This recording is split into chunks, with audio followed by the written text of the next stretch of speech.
Easy recipe, palabok. Ihanda ang mga sangkap.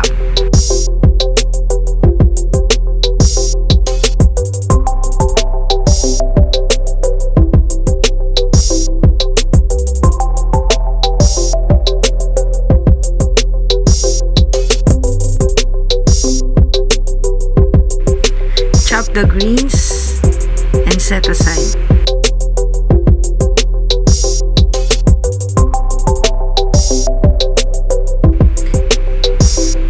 Sunod ang bawang at ang sibuyas.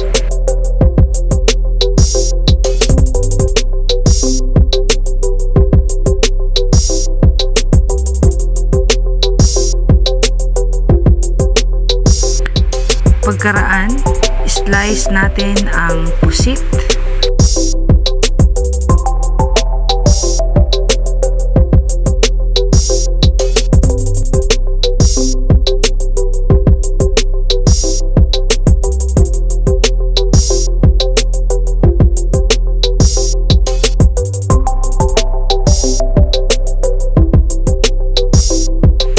Pagkaraan, balatan ng hipon. Set aside ang balat para sa stock. Ang kalahati ay i-chop para sa sauce. Ang kalahati ay i-slice para pang dekorasyon sa ibabaw ng ating palabok.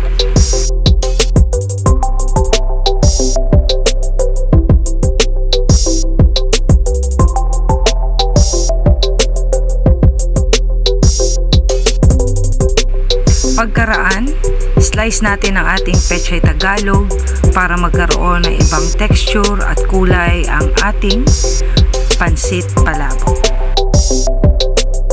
Sunod na himayin ang tinapa, tanggalin ang tinik at i-chop at i-set aside.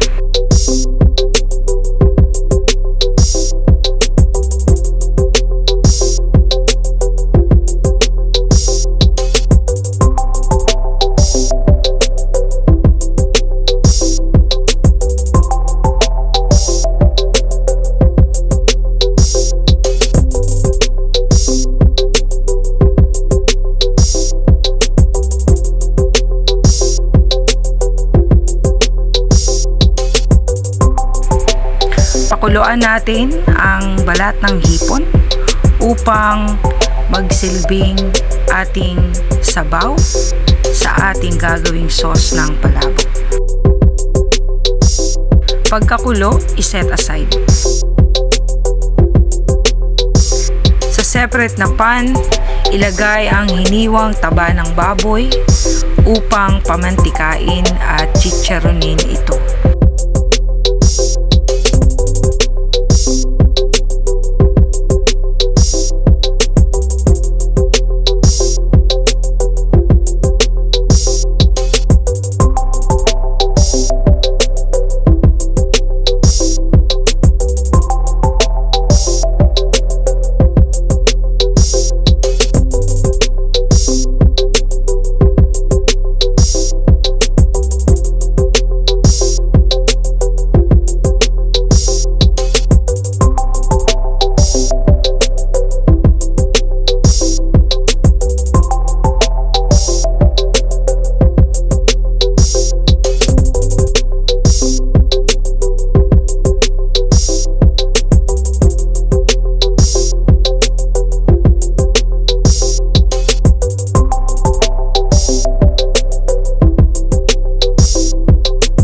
Pagkaluto, set aside.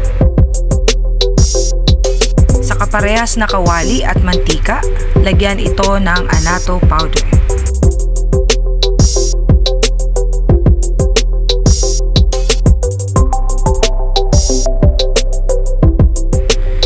Sunod na ilagay ang giniling para sa ating toppings. Lutuin sa bahagyang apoy at pagkatapos isunod natin ang pusit at ang hipon hanggang sa maluto, iset aside.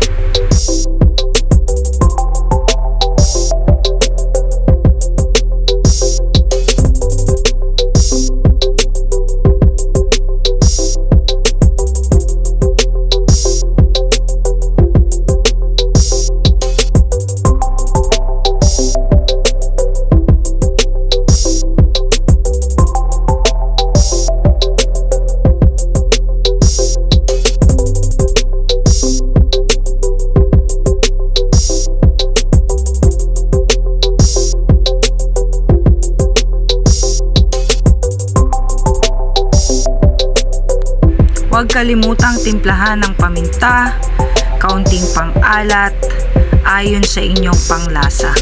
Ang ginamit ko dito ay ginisa flavor mix para magkaroon ng highlight ang alat ng ating mixture.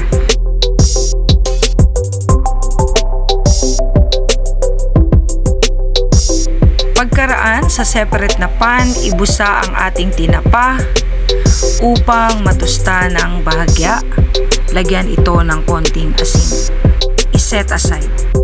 Kumuha ng ating achuete oil, ilagay sa separate na pan upang gumawa ng sauce ng palabok.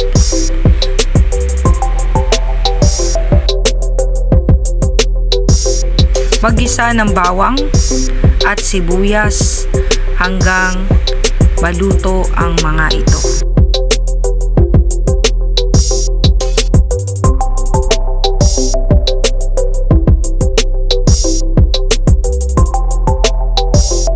Sunod na igisa ang chop na hipon sa ating garlic and onion mixture.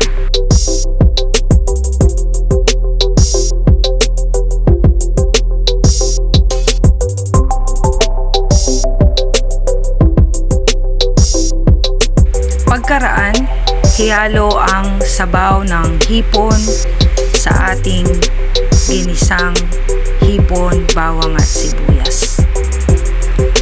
Sunod na maglagay ng karagdagang sabaw upang ito ay pakuluan.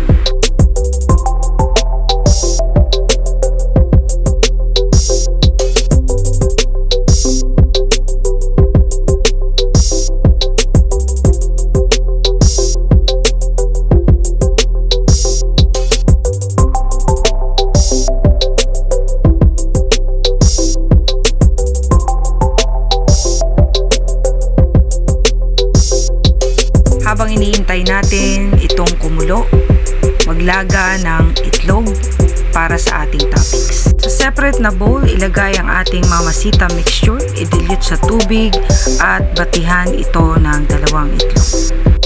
I-set aside.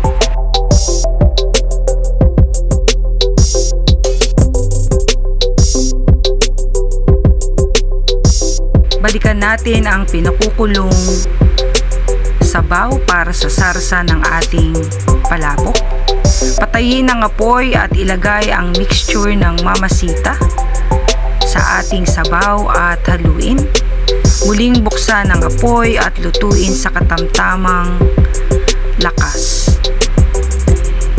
Ang lapot ay depende sa inyong gusto, kung saucy o thick. Timplahan ito ng paminta at pagkaluto, i-set aside.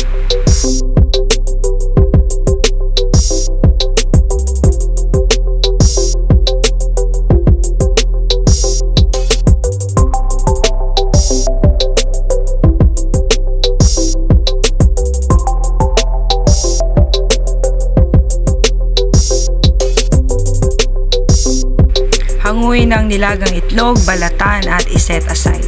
Magpakulo ng tubig sa separate na pan. Pagkaraan, ilagay ang ating palabok noodles at lutuin. Pagkaluto, i-blanch ang pechay Tagalog at i-drain ng tubig. Pagkatapos, ilagay ang palabok noodles at pechay sa isang pan. Lagyan ng achuete oil at timplahan ng paminta, tinapa, chicharon at patis kasama ng toasted garlic. Huwag kalimutang lagyan ng kalamansi. Timplahan ayon sa inyong panlasa. Lagyan din ng kaunting sauce at haluing mabuti.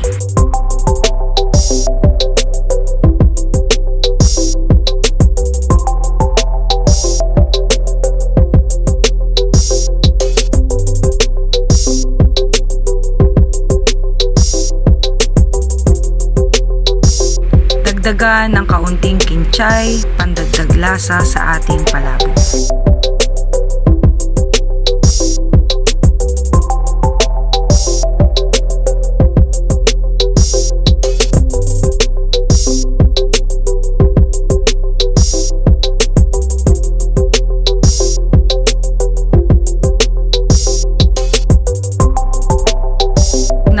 ang tamang lasa at timpla ayon sa inyong panlasa.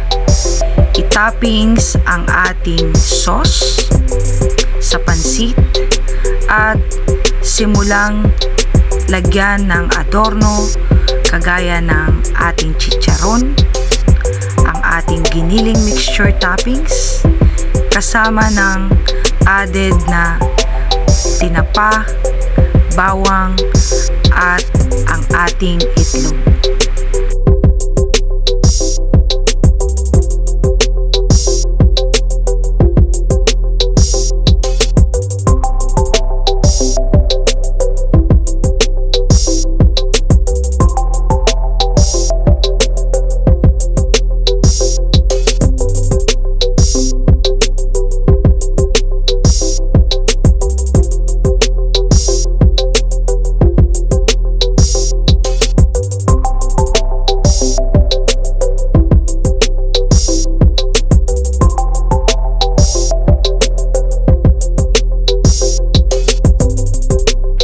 Huwag kalimutan lagyan ng green onion ang ibabaw. Ready na ang ating palabok.